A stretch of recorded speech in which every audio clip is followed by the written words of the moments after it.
My name is Jimmy Monaghan, and the chemicals I was addicted to were crack cocaine and alcohol. I've come to realize that I was addicted to lack of identity and lack of worth.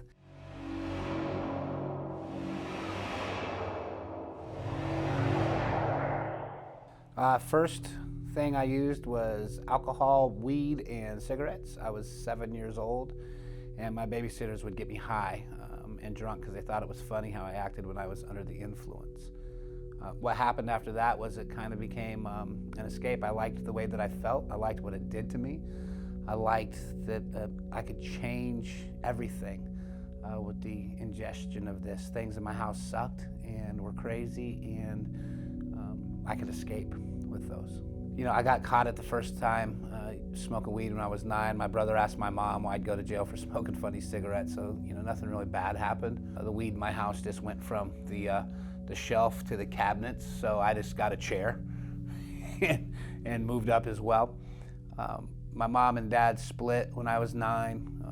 Host of babysitters that thought it was cool to get me wasted. I had a little brother who I thought it was cool to get wasted.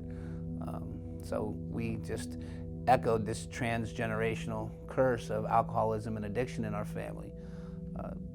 During this time when my dad had left, my mom was clinically depressed and was just super depressed and super dark. And it's not that she abused us or anything, but we were definitely neglected.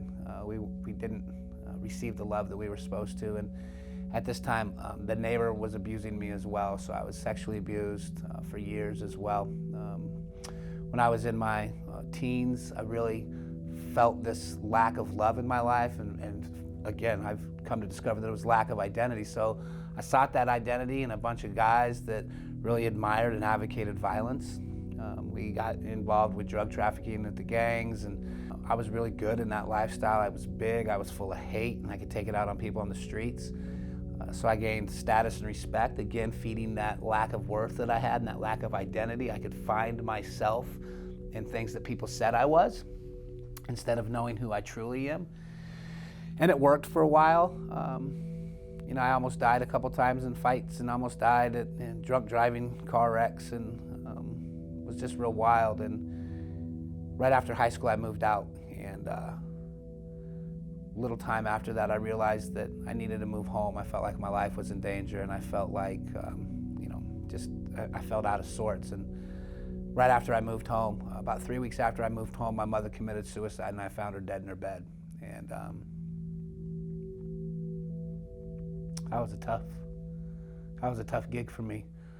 So it just further compounded my need to anesthetize. It further compounded my need to feel loved. It further compounded my need to try to prove to people that I wasn't this monster that I thought I was.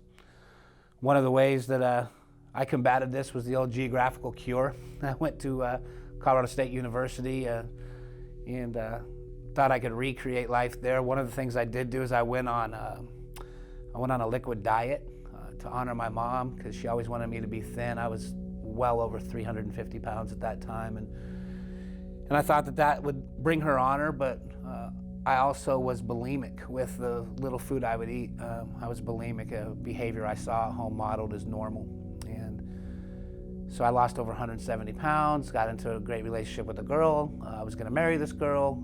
She finally had enough of me lying to her and about my drug use and just being an alcoholic. And she left, and again, I felt like my world was gonna collapse. So I have this transgenerational messaging of abandonment and this issue of being alone and unattended to and forgotten. And it just compounded.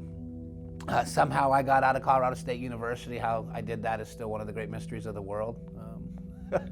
I graduated with a degree in liberal arts and a horrible methamphetamine habit that I developed to stay up late to study after I would get home from the bars that I worked in Fort Collins.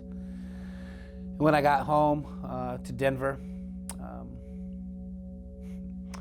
I met a girl. She was working at a bar, and she came to take our order, and I asked her when we were gonna get married, and she said Monday, so we got married about a year later. And she was cool, man. She could party like I could. She liked me, so again, fed into my my lack of worth and my identity, because if this girl liked me, then maybe I was halfway okay. We have talked about it, and I didn't marry my wife because I loved her. I married my wife because she made me feel okay. She didn't marry me because she loved me. She married me because she felt protected. I was the only guy that ever fought for her. So, you know, she had a history of alcoholism and abuse in her family, some sexual abuse scars as well. So, you know, sounds like a match made in heaven, right? Some sexual abuse scars, addictions, dysfunction, and we started our life off together and got married. And marriage was tough, man. We were both actively using, and during our first year of marriage, crack cocaine came back into my life. I tried it once when I was real young and loved it so much that I'd say I'd never do it again.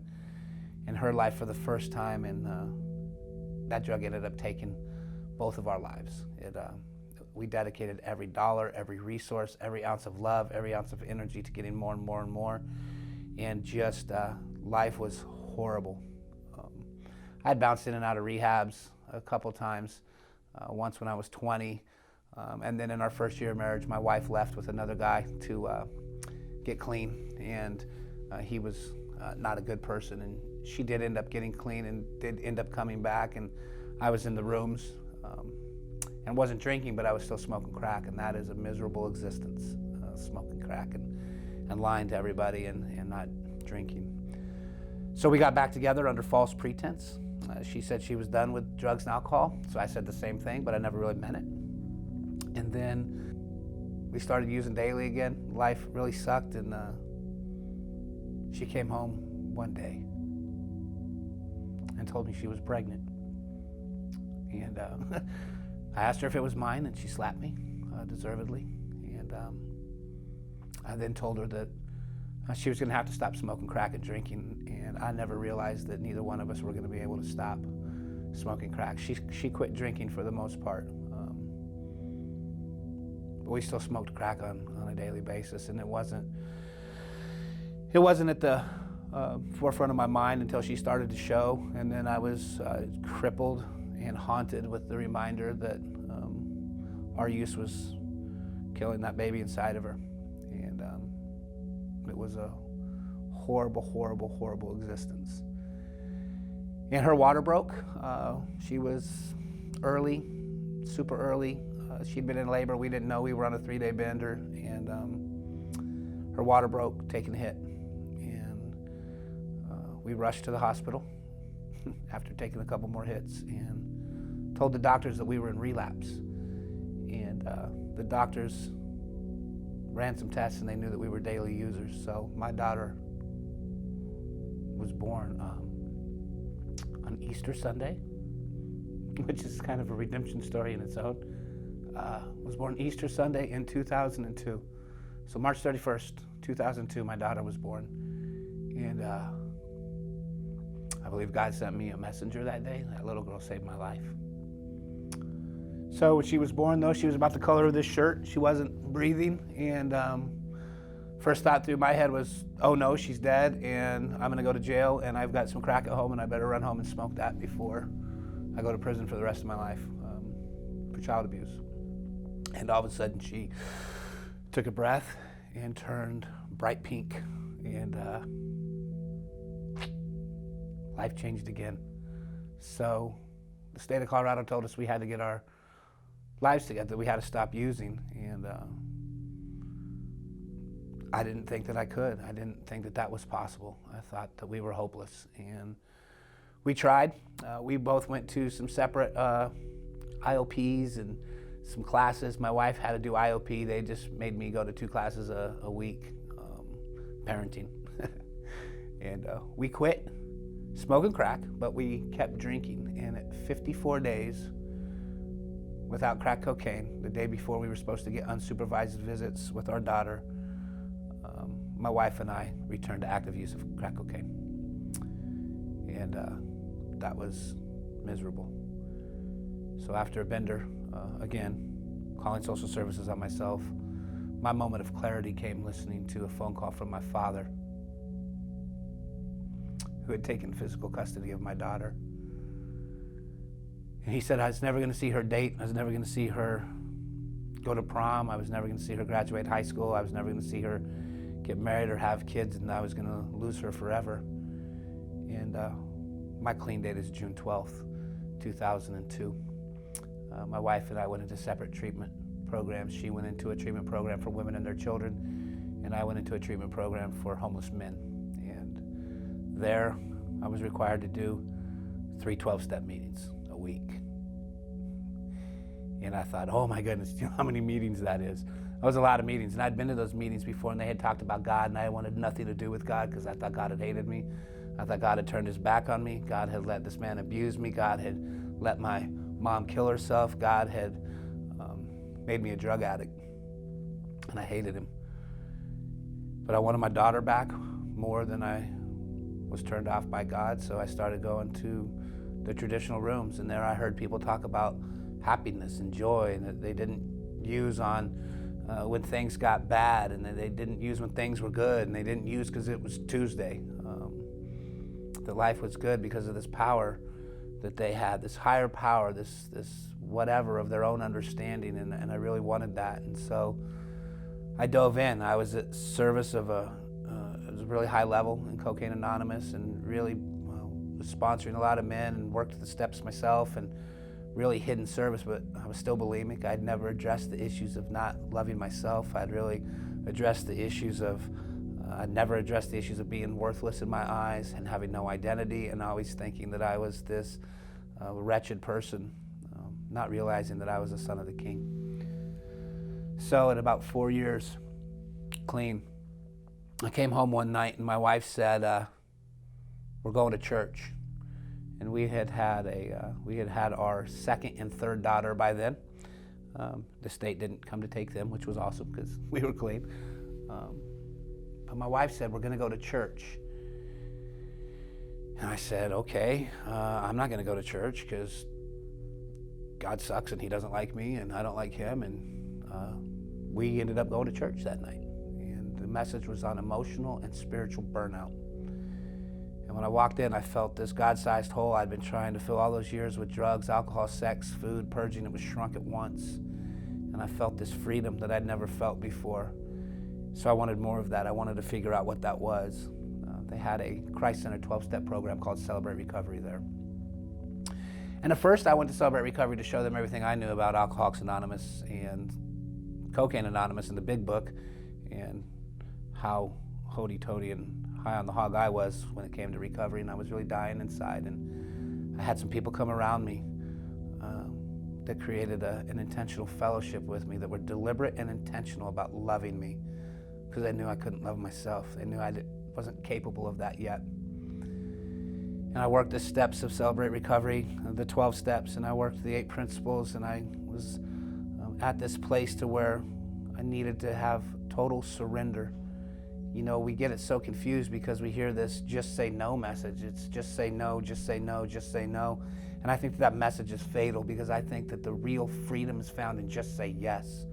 For me, it was saying yes to Jesus Christ, finding that love, that mercy, and that grace that only my King can provide for me. And through finding that love, that mercy, and that grace that my King provided me, I was able to engage in a life that I felt was worth living. You know, as a Christian, and I was brought up in a religious home, not a home that was full of love, mercy, and grace of Christ, but a religious home. And through finding that relationship with him, I am able to see that I am forgiven and free, that I am a son of the King, that I was chosen before the creation of time to be holy and blameless in his sight.